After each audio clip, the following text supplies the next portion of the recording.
Hi ಅಮ್ಮ, ಕೇಳಿಸ್ತುಂಟಾ? ಬೊಬ್ಬೆ ಹೊಡಿಬೇಡವಾ, ಕೇಳ್ತಾ ಉಂಟು.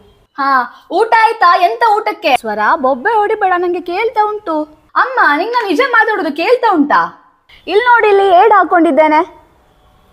ಇದು ಬ್ಲೂಟೂತ್ ಹಿಯರಿಂಗ್ ಏಡ್. ಟಿವಿಗೆ ಸಹ ಕನೆಕ್ಟ್ ಆಗ್ತದೆ, ಫೋನಿಗೆ ಸಹ ಕನೆಕ್ಟ್ ಆಗಿದೆ. ಯಬ್ಬೋ, ಭಯಂಕರ ಮಳೆ. ಇದೆಲ್ಲಿ ತಗೊಂಡಿದ್ದು? ಎಂತ ಕತೆ?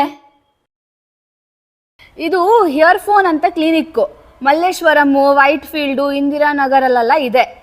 ಅಲ್ಲಿನ ಆಡಿಯೋಲಾಜಿಸ್ಟ್ ಹತ್ರ ಹೋಗಿ ನನ್ನ ಪ್ರಾಬ್ಲಮ್ ಹೇಳಿದೆ. ಅವ್ರು ಹೇಳಿದ್ರು ಇದು ಕೇಳ್ತದೆ ಚಂದ ಅಂತ. ಹಾಕಿದೆ, ಚಂದ ಕೇಳ್ತಾ ಉಂಟು, ತಕೊಂಡೆ ಈಗ. ಅಮ್ಮ, ಎಷ್ಟು ಚಂದ ಮಾತಾಡ್ತಿದ್ದಿ ಗೊತ್ತಾ? ನಿನ್ನ ತುಂಬಾ ಮಿಸ್ ಮಾಡ್ಕೊಳ್ತಾ ಇದ್ದೇನೆ. ನಂಗೆ ಇಲ್ಲಿ ಎಂತ ಸಹ ಸೇರ್ತಾ ಇಲ್ಲ. ಅಯ್ಯೋ, ಭಾಷೆ ಇಲ್ಲದವಳೆ. ನಾನು ನಿಂಗೆ ಹೇಳಿದ್ದೆ ಅಲ್ವಾ ಚಟ್ನಿ ಪುಡಿ ತಕೊಂಡು ಹೋಗಂತ. ನೀ ನೋಡಿದ್ರೆ ಬೇಡ ಅಂತ. ಈಗ ನೋಡಲ್ಲಿ. ಎಂತ ಅಮ್ಮ? ಹಲೋ, ಕೇಳಿಸ್ತಿಲ್ಲ. ಹಲೋ, ನಿಂಗೆ ಸಹ ಕೇಳಿಸ್ತಾ ಇಲ್ವಾ? ಬಾ, ನಿಂಗೆ ಸಹ ಇಯರ್ ಫೋನ್ಗೆ ಕರ್ಕೊಂಡು ಹೋಗ್ತೇನೆ. ಅಮ್ಮ, ನಂಗೆ ಕೇಳಿಸ್ತಿಲ್ಲ. ನಾನು ಇಡ್ತೇನೆ, ಆಯ್ತಾ? ಬಾಯ್ ಬಾಯ್.